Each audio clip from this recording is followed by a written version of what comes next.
Good day, guys. So in this video, I'm going to be giving quite a lot of information if you're rebuilding your Mini Cooper engine or anything like that. For my engine, I'll flip the camera. I recently put in the new tensioner. That's the last part I just got. So now the timing chain is set correctly. Me and my dad set it. And if you look at every book, here's the interesting thing. I have a Haynes repair manual for my Mini Cooper. I have a 2005 Mini Cooper S.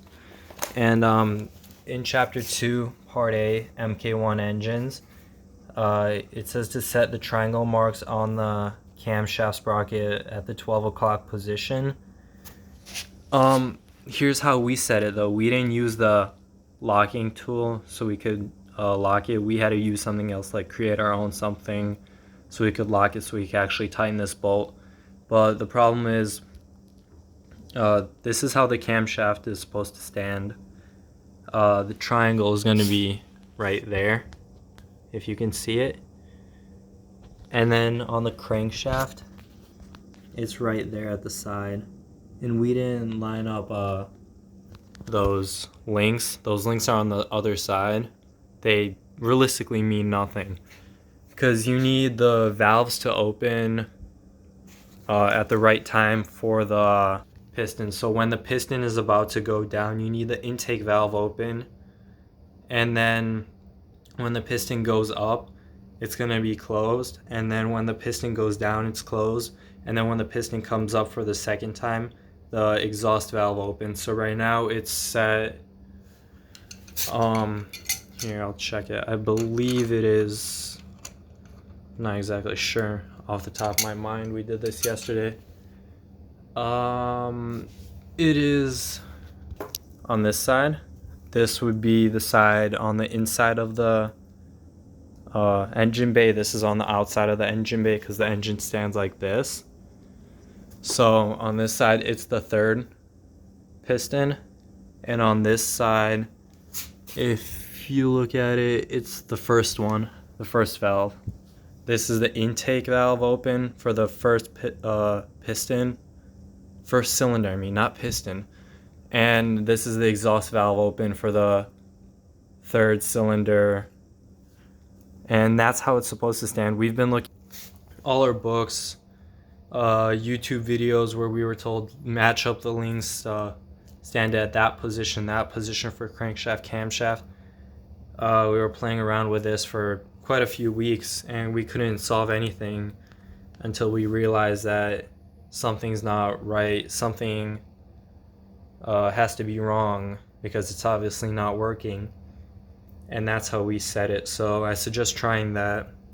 Of course, turn the crank and turn it by hand first, and feel if it's gonna hit the valve so you don't accidentally bend them. But this is, I believe, how it should be. It's more of a guess done by how it's supposed to look, not by like set standards. Maybe that's how you would call it. I don't know, that might not be the right way to call it. So the next project would be, there's on the supercharger tensioner, there's like a, I guess almost like a little shock, if that's the right way to call it. I need to get that part ordered. Then of course I need brakes, rotors, calipers, all that, because all that's rusted off and bad on my Mini right now. I need what's it called, the oil pan. I need to take that off and clean it out because of the metal pieces that were in there from the bad timing chain when I bought the car. I should probably get a new gas. So on the oil pan, you can see all around it's just a ton of oil everywhere. So that's probably something good. That's so far the start. I'm gonna need a new head bolt, and I'm gonna need to drill into the block to get the old head bolt out, because when I bought the car, one of the head bolts was stripped. I can show you. Not exactly stripped, it's like broken. Here it is. You can see the edge. It's broken in on the inside. The broken part is still in there, so we need to drill that out, get new bolts. That's kind of a start. We're slowly going to start putting back the car together. Before, and every cylinder had 0 compression. It was like if you put it in the first cylinder, maybe it had 60 psi, then second cylinder 0, 0, 0. Then if you put it back in the first cylinder, 0, because all the timing was off. It was just randomly firing and creating compression on its own. So now every cylinder has a 120 psi. We should probably still spin it by like a tooth or two, see where it's what's like the best point to get the max psi. And I guess this is just like an update on what's going on with the engine. I'll probably end up changing the water pump as well, because that's a common failure on these minis, and while the engine's out, why not change it so we don't have to tear the engine out later if it does end up failing in the future. And we'll probably be placing a new clutch, pressure plate, flywheel, because the engine, transmission, the car itself is at 152,000 miles.